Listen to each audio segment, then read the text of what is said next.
Hello, and welcome to Awaken, where we share insights to the connection between science and spirituality for self-discovery, joy, and freedom. I am your host and spiritual coach, Stephanie Rouch, and I am so pleased to be here today with Robin Hills. Robin Hills is a leading expert in emotional intelligence and the director of Ei4Change. He has dedicated his career to helping people harness the power of their emotions to build resilience, improve relationships, and thrive in all areas of their life. With over 35 years of experience in business and personal development, he has created an extensive library of emotional intelligence training programs that have reached 300,000 learners in over 195 countries. What a pleasure to be speaking with you today, Robin. Is there anything else that you would like to share with the audience about you? Oh, Stephanie, that is a wonderful introduction. No, I'm deeply humbled by it, so thank you. And I really don't want to build upon it. That's me. That's who I am. I've Yes. worked hard to develop within the space of emotional intelligence, and it takes a lot of time and a lot of dedication. So, a nice reflection. Some of the numbers are a little bit low, but hey, I'll live with them. Okay. Well, we can correct anything that you'd like. And to really jump in, because you have all this, you have a clear depth and breadth of experience in emotional intelligence. And I'm sure audience members are going to really want to listen closely to some of the things that you have to share, where in this idea of the three brains, something that you introduced me to last week, you talked about three brains as a new way to see ourselves. And this is something we can use to have a new perspective on who we are. So can you share a little bit more about the three brains and how it helps expand our perception? Sure, sure. We as human beings, most animals will have three brains, but as human beings, it's become recognized just how important these three brains are in terms of decision making and in terms of helping us to navigate through the world. We are all familiar with the brains that we have inside our head. We know that that is there for rational thinking, cognitive function. It helps us with our emotions. It helps us to coordinate the world and make sense of the world. And it's the primary part of who we are and what we are. We don't fully understand it, but it's there and it works. And it works very, very well most of the time. But it is actually then supported by other neural networks throughout the brain, throughout the body. And the second most important neural network that is connected to the brain is around the heart. And this is known as the cardiac neural network. And there's a lot of communication between the brain and the heart, and the neural network has been found to not only deal with the electricity around the heart, but it also communicates with the brain and it helps us to have a better understanding of our emotions and helps us with our feelings. So often we will talk about I can feel it in my heart. And when people talk about love, they will talk about their heart and they will touch their heart. So these are just some very simple, quick examples of how the heart is connected in terms of emotions. And then the third and very large neural network is around the alimentary canal, the enteric system around our guts. And this actually has been found to send more signals to the brain than the brain sends to the gut. So one of the questions is, well, what does it do other than sending signals up to the brain that perhaps are related to what's going on in the gut? And often it's been found that it's linked to certain parts of the brain. So it controls things like nausea and vomiting, for example. And again, a very quick, simple example. There are many, many more.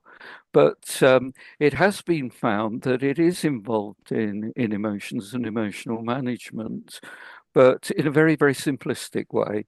So we've got our brain that will, the main brain up here, that helps us with our cognitive thinking and helps us in terms of filtering our emotions. And well, look, before I actually go on to describe that, let's describe what an emotion is. Okay. An emotion is a physiological and psychological reaction to the world that we're living in and to our circumstances. So we will have an emotion based upon what's going on around us. Now, our brain will make sense of that. It will take in information, it will process it through our senses. And traditionally, we know the five senses: sight, sound, hearing, touch, and taste. But there are actually at least another 15 senses. So the brain will take in this information, take in data, it will process it, and through the workings of the brain, we will experience an emotion.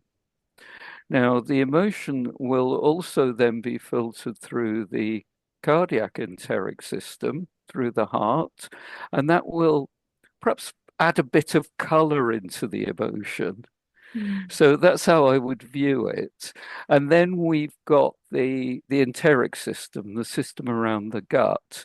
And this actually really provides a motivation for us to say, is this right or is it wrong? So it's very much a simplistic on-off switch. Mhm. Yes, this is good. Yes, this is bad. And if we are aware of what these parts of our body do, it gives us a deeper understanding of emotions. And people will talk about a gut feeling, Mhm. which is intuitive. And this is the bit that the gut does. It adds the intuition in, it adds in the, does this sit comfortably with my values? Do I feel good about this or don't I?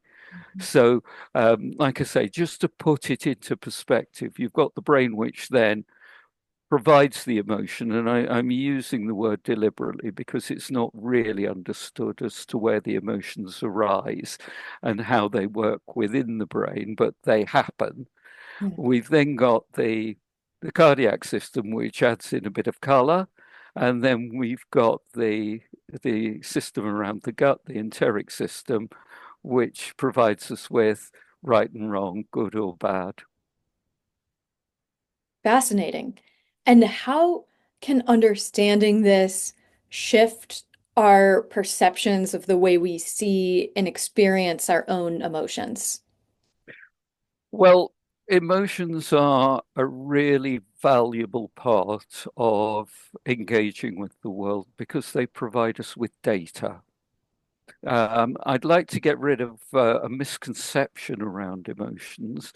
Emotions are neither good nor bad. Mm. They're neither positive nor negative. Now, people will talk about negative emotions. However, emotions are there for a reason. Remember, they are physiological and psychological reactions to our world, to our circumstances. Data is neither positive or negative, it's information. Mhm. It's what we do with that information, it's what we do with that data that is good or bad. Mm. It's positive or negative. So it's our reaction and how we react that deserves the label, not the emotion itself. Mhm. So we've got so-called negative emotions, Mhm. such as sadness, fear, anger. If we just look at the basic emotions, Mhm. these are supposedly negative emotions. Mhm. But if fear is such a negative emotion, why do we get such joy from going on a roller coaster Mhm. or enjoying a scary movie? Yeah. But it's because the fear is controlled and we can actually get some enjoyment from it. Mm. Sadness. Now, my mother died last year, and I went through, like everybody, a period of grief. And sadness is a very, very powerful emotion. It's a very intense emotion, but it helps us to come to terms with our loss, Mm, to reflect, and to be grateful for the good things, and then to move on.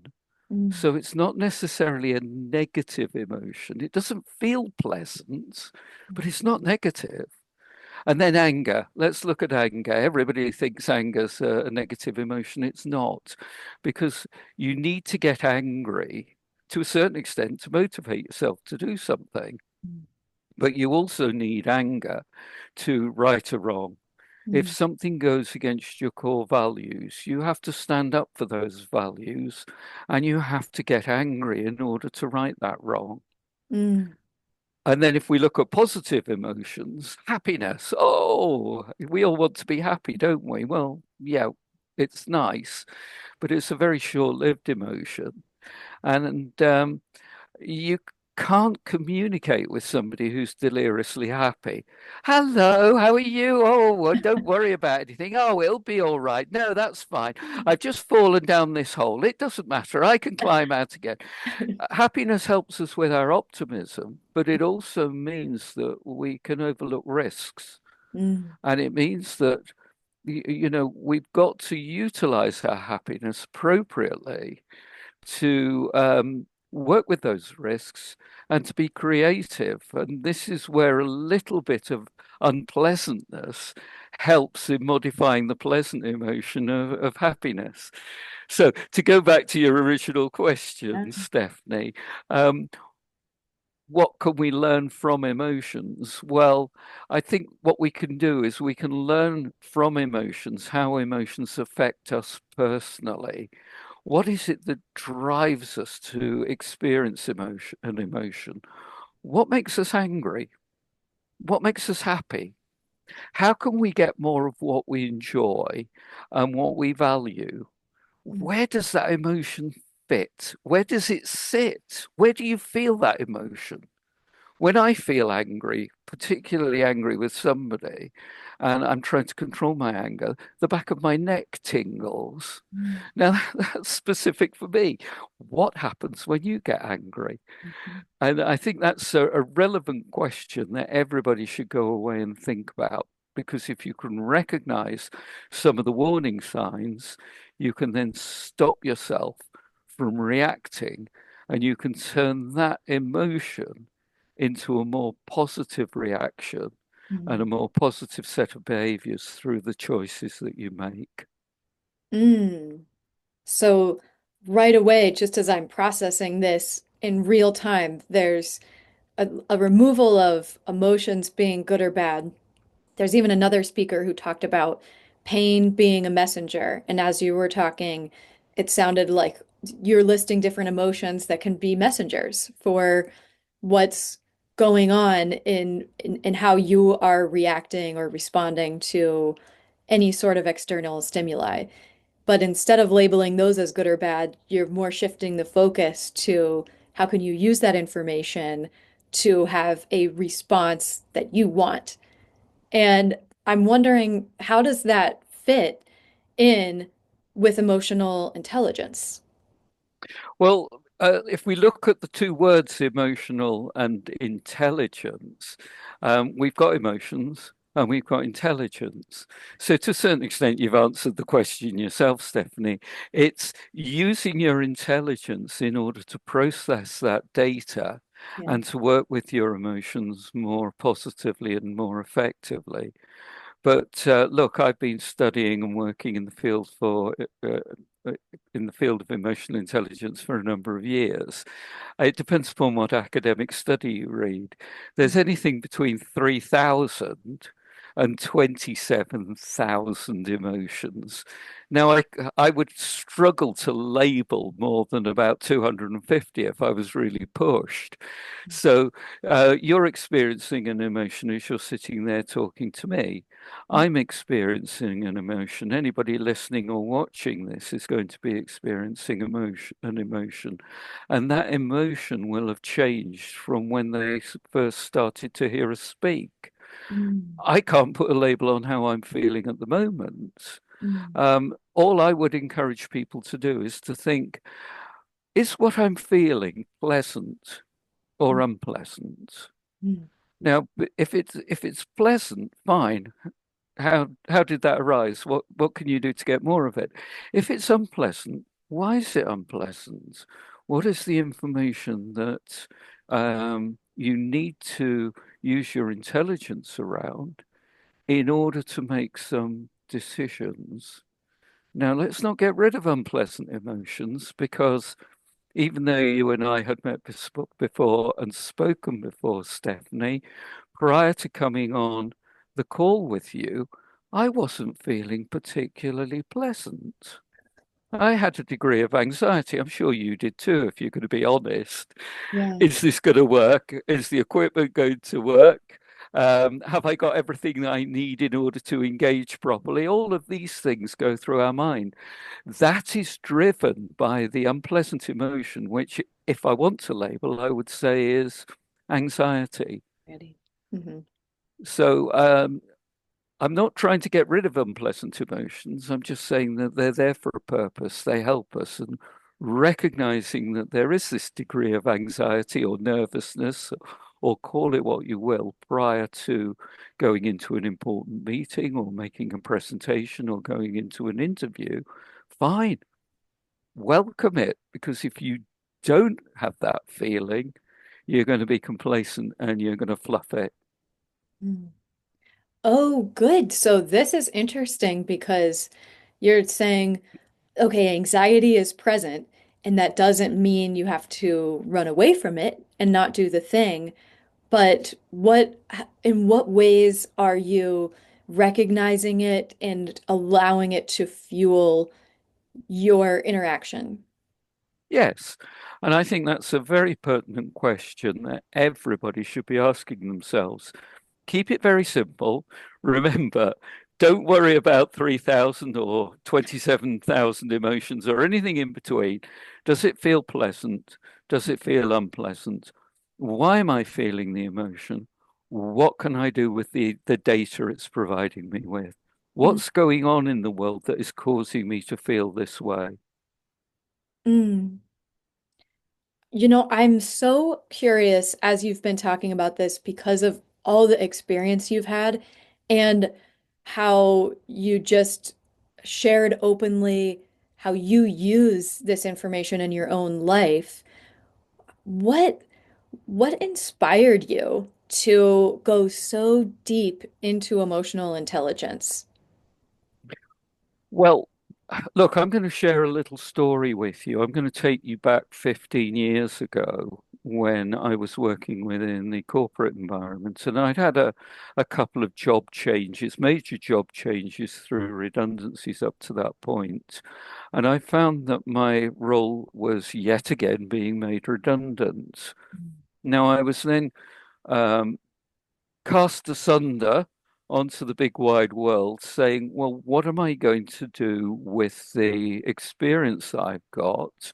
And how can I earn a living and plow a furrow in terms of a career to take me forward to, well, the end of my days? Mm. And at the time, emotional intelligence was well known and well respected, but many, many people hadn't heard of it or didn't understand it or didn't appreciate the value behind it. Now, I took my experience in terms of coaching, managing, uh, coaching, training, people development, and my management and leadership capabilities and bundled them all together and thought, right, there is the vehicle by which I can then bring to the world the benefits and the understanding around emotional intelligence. when people start in business as a coach or a therapist, everybody says to them all the time, what do you specialize in? Yeah. Oh, I can teach, I can train in, I can coach in anything. I can coach anybody. Yes, you can. And that's accepted and that's understood, but that's not going to get you any business. So people are going to want to know what it is that makes you different. What do you specialize in? What do you do that's going to help them? So I specialized in the area of emotional intelligence, really, really, really focused in on it. And quite honestly, I've never looked back. Since you did know quite a bit about it at the time that you focused, but I imagine your knowledge and wisdom has just deepened over the last decade plus of spending more time coaching people on it and staying just like spending time interviewing about it. And I'm wondering, has that focus changed your life in any way? And if so, how? Yes, it would be silly for me to sit here and say no, it hasn't. So the answer has got to be yes. But to build upon the answer, it's given me a deeper understanding of myself. It's given me a purpose, and it's given my life a lot more of or more meaning. And it's answered that fundamental question that I had when I first started out in my career. What am I doing with my life? Where am I going? And to be quite honest with you, and to share this with you, Stephanie, and with anybody watching this, when I started my career, you mentioned in the introduction it was 35 years ago. I think you're being very generous. It's now 40 years ago. So that's my fault, and I need to go and correct it on the systems where you got the information. But when I started my career 40 years ago, emotional intelligence was still in its infancy, being researched in the universities. Nobody in the big wide world had heard of it. I started my uh, job, my career, as a salesperson working within the pharmaceutical industry, working in London around with general practitioners and hospital doctors. And I had a love-hate relationship with the job. I did enjoy it. I could do it, whereas many, many, many people had tried and couldn't. What I didn't like about it and what made me feel really unpleasant is the fact that I knew that wasn't my destiny, Mm. but I didn't know what the future held for me. Now, again, I've got to take you back to that time. This is 40 years ago. The internet hadn't been invented. Nobody had sent an email. People didn't have mobile devices. Mobile phones hadn't been invented. So, there I was with everybody else in the big wide world, developing ourselves and our careers based upon what we found in the environments that we found ourselves in. So, what I'm now saying 40 years later is, hey, I've embraced technology. Mm. So, you and I are talking through a computer system. We're actually using video-based technology. You're in the States and I'm in the United Kingdom. Mhm. And I've specialized in a field of emotional intelligence that only came into the public consciousness 15 years after I started my career. So I think the important message here is keep your radar focused in on what's going on out there in the world and see if you can work with and adapt to it Yeah. and make it work for you. Oh, such powerful advice because you have made it, where you've really established yourself. And I I'm imagining there are so many listeners who are in that same boat of I am looking for guidance. Like they are signing up for this, looking for guidance because they're not living in alignment with their destiny right now, because that's such a process to try to find it. And so, what encouragement that it's possible, there are moments of unknown, and your advice to keep your mind open to how the world is changing and how whatever skills and perspective you have could embrace that change. That's what I'm hearing. Is there anything that you want to add or edit about that? Ye- No, I don't want to edit anything out of that. What I want to do is to add to it. And I think it's vitally important to say to people that here I am talking to you 15 years into my job with Ei4Change, a company that I set up. It has not been easy. Yeah. And there were many months where I didn't earn enough money to put food on the table and to pay my bills, particularly my mortgage. Mm. So I think these are important messages that people must hear. You've got to work through the bad times, and it's very interesting. As I shared with you a few moments ago, my mum died last year. I've been going through a lot of her documents, Mm. and interestingly enough, she has kept all of the Christmas newsletters that I sent out around the time that I was starting up my business. And 2 or 3 years, I'd commented on the fact that I was going into the new year with no work. And I had actually said, in a bit more of a jokey way, but I'd actually said, look, I go into the new year, things have gone well, but I've got nothing planned work-wise for the first few weeks and the first few months of the new year. It's not a good place to be in when you're going into a holiday period, but it's having the confidence to say, okay, I'm going to enjoy the holiday period. Mm. I'll worry about it next year Mm. because that's when I can do something about it. So there's no point in waking up Christmas morning thinking, oh, I haven't got any money. It's a case of waking up Christmas morning and thinking, excuse me, thinking, I'm actually going to enjoy today. I'm going to be grateful for the gifts that I'm going to receive, both in terms of life and in terms of presents. And I'm going to make the most of it because this is what I'm going to enjoy today. And let's worry about Mm. tomorrow.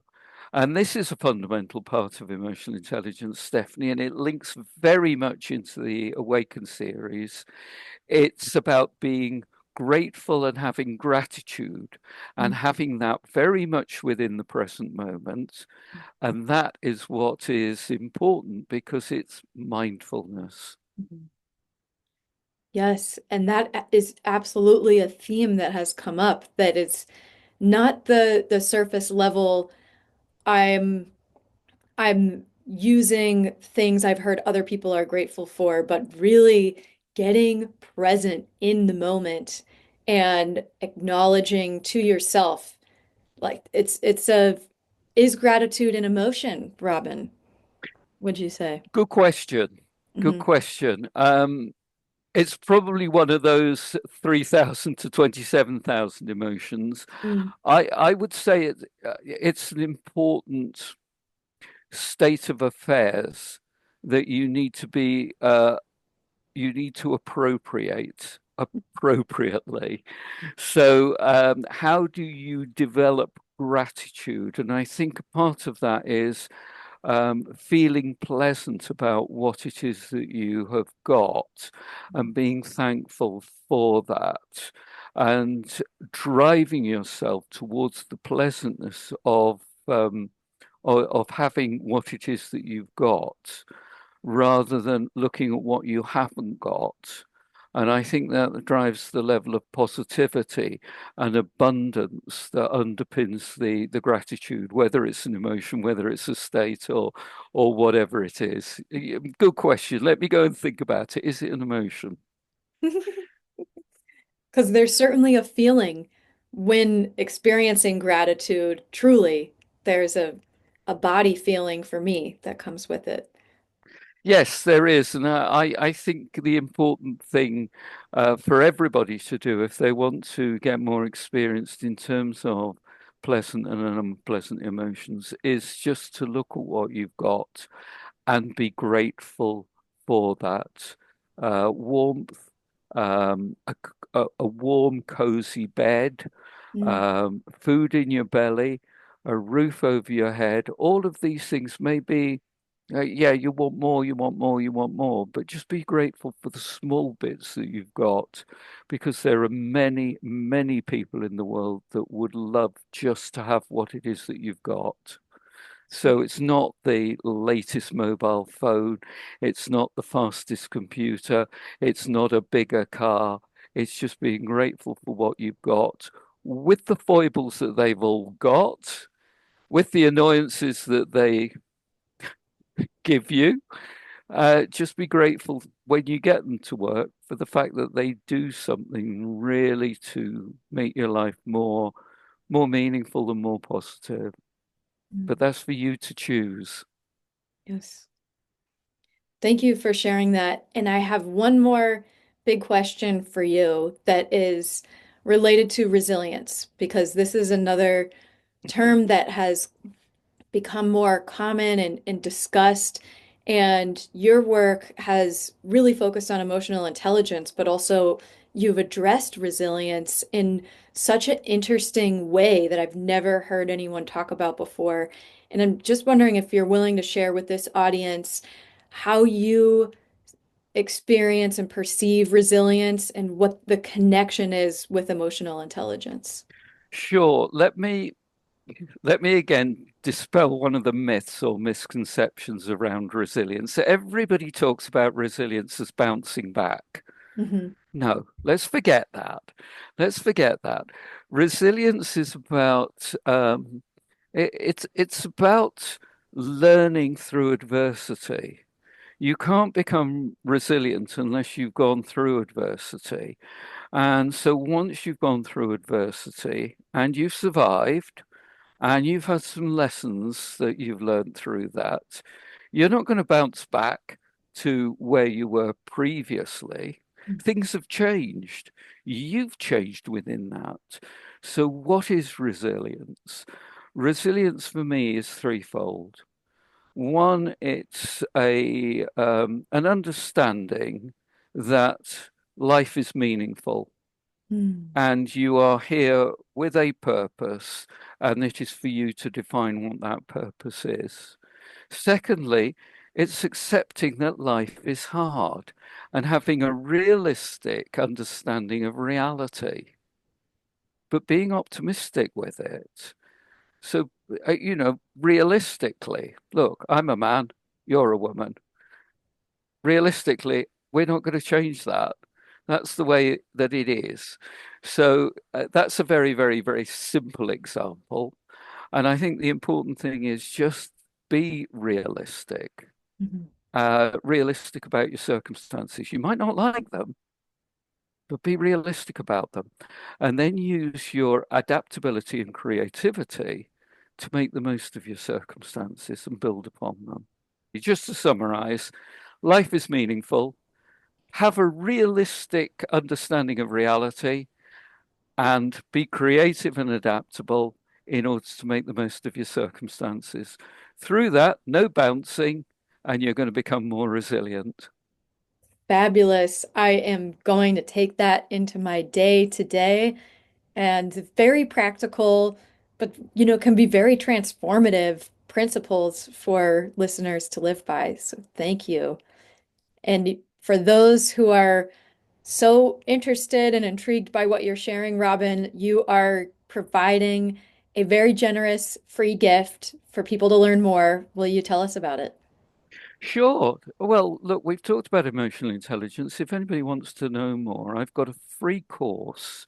My speciality now is in teaching people around emotional intelligence online. And again, the numbers were slightly askew because it's not 350,000, it's now 500,000 people. And so it's 500,000 in 200 plus countries, and I didn't even know there were that many in the world, but there are a few that I've still got to penetrate into. But come and join some of those learners in my free course. I've got an Insights into Emotional Intelligence course, which will share some of the concepts we've been talking about today, and you can revise them again by going through the course.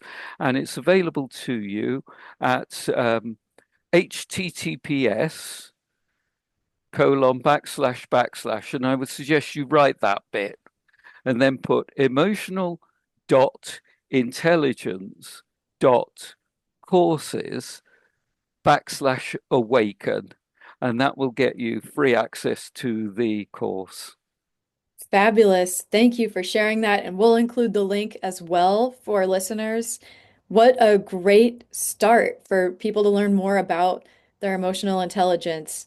And Robin, thank you for sharing your wisdom and your own personal history of how you've gotten here to this point. You've really shared a lot of value with us. I appreciate your Sure, time. Stephanie, it has been wonderful. Thank you. Thank you for tuning in to this amazing interview as part of our Awaken series.